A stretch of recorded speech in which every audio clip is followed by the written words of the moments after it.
want to make sure everything is nice and clean. So we've got to turn the right barrier on to make sure that we don't have any integrity issues while the marking phase is going on. So what we've got to do is wait for these go routines to be in a position to have a context switch get taken. Now, if you're in the 114 or greater version of Go, you're really, really lucky today, because that version of Go, 114 and greater, has a preemptive scheduler now built into the runtime, which means now that we can cause Go routines to context switch after their minimal time slices at an instruction level. But if you're in 113 or less, then you're still running on the older cooperating scheduler, which means that we can't perform a context switch, let's say outside of that, within the scope of the time slice, until that Go routine gets into a function call. Obviously, if Go routines are getting into blocking calls, synchronization, orchestration, mechanics, if they're doing certain things, they're in the middle of a system, they're doing system calls, we can always cause the context switch. But if they're not doing those things, and let's say their time slice is coming to an end, it wouldn't matter in 113 or less. We still need that Go routine to enter into a function call in order to cause the context switch, unlike what we need now in 114, where we don't need that.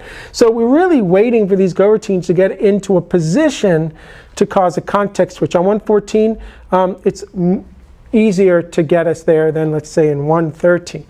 But as soon as these Go routines get into a context switch, a place to be able to do a context switch, we can cause them all to now stop. And now we're in this stop the world phase, where we're not getting any application work done, right?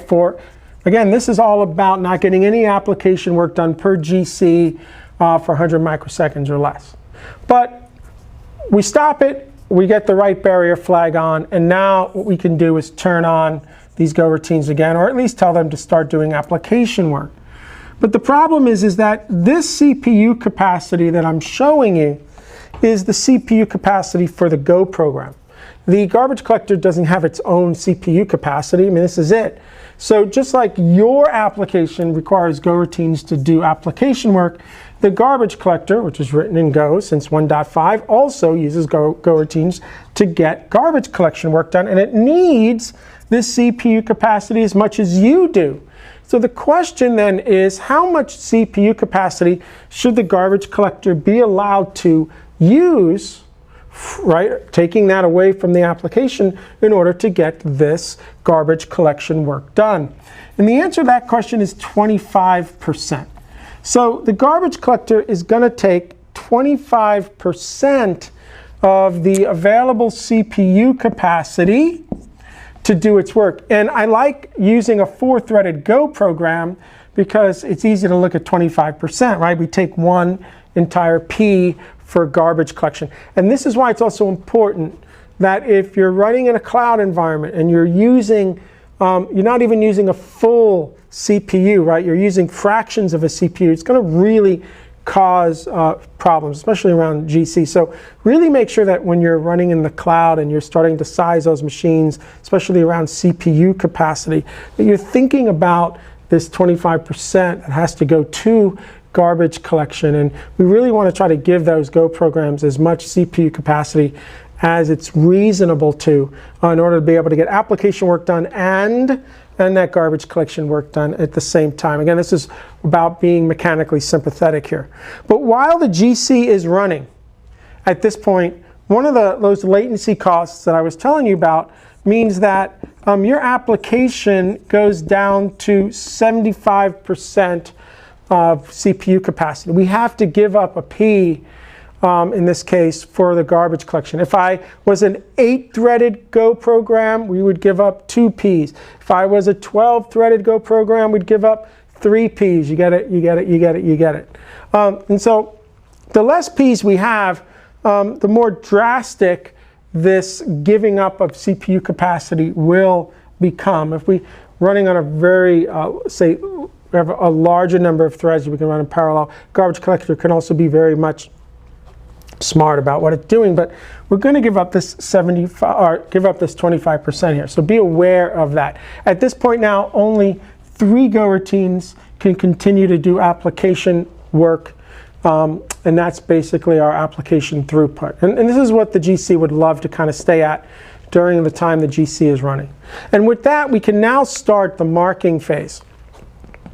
Now, at this point, our marking phase is single-threaded here, right? We're going to have this 1M completely dedicated to doing garbage collection. And the marking phase is really, right now, at least today, mechanically built on that idea of the tri-color mark and sweep collector. Okay, so if you look up tri-color mark and sweep, that's the core mechanic that the garbage collector is using today in marking. Now, at a high level, what does it really mean here? Essentially, you can think of the heap as a graph of values. And that graph of values starts at stacks. So there's really like 3 phases to the garbage, to the marking phase that we're going to go through. The first phase is we have to find what we call the root values on the heap. So we're going to scan all of the stacks for all of the go routines. We had 10 go routines, there's 10 stacks. You got 100,000 go routine, there's 100,000 stacks. It's why I can't really tell you how long this is going to take, because I don't know how many go routines you have. I don't know how many stacks we have to look at. I don't know how many values are in the heap. I don't know how long it's going to take to traverse the amount of values that we have to at any given time. I mean, all of this has to be taken into account as well by the pacing algorithms. This stuff isn't just that simple. So what we're going to do is scan those stacks, looking for pointers out into the heap. And what we're going to do is paint. This is where the tricolor comes in. We're going to paint every value on the heap white. When we find a value that we can get to on the heap from a stack, we're going to call those our root values. We're going to paint those values gray and put them into a queue. And then once we have all of the root values, every value that can be directly accessed from a stack, even global variables, I guess, then what we're going to do is start pulling these gray values out of the queue, painting them black, and then look to see if that new black value points to anything into the heap. If it does, we'll paint that gray, put that into the queue, and that's how we're going to kind of traverse the entire heap graph, painting everything from white, gray to black tricolor, with the idea that when we're done, all we have are white values or black values. White values are values that are no longer in use. Black values are values that are in use and we can't touch them.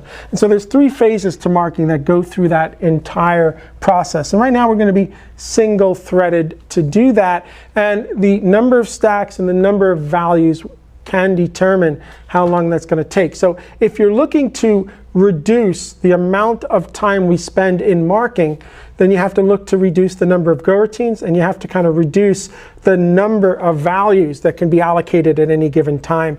And the Go Profiler does let you look at object counts on the heap as opposed to allocation size. Okay, so one way to maybe be sympathetic and to reduce the amount of time that we're in GC would be to reduce the amount of marking work that has to be done. All right, so we're doing all this marking work. It's a concurrent part of the garbage collection because we're still doing application work here. And then at some point, all the marking is done. We know everything that's now been turned from white to black. We know everything that's in use. We know everything that's not. And then we move into another stop the world termination here. And again, the idea here is to now turn that right barrier off, but we have to go back into a stop the world. It's cleaner to do it in a stop the world phase. Now this tends to be somewhere between maybe 30 to maybe 70 microseconds for the programs I'm going to be showing you.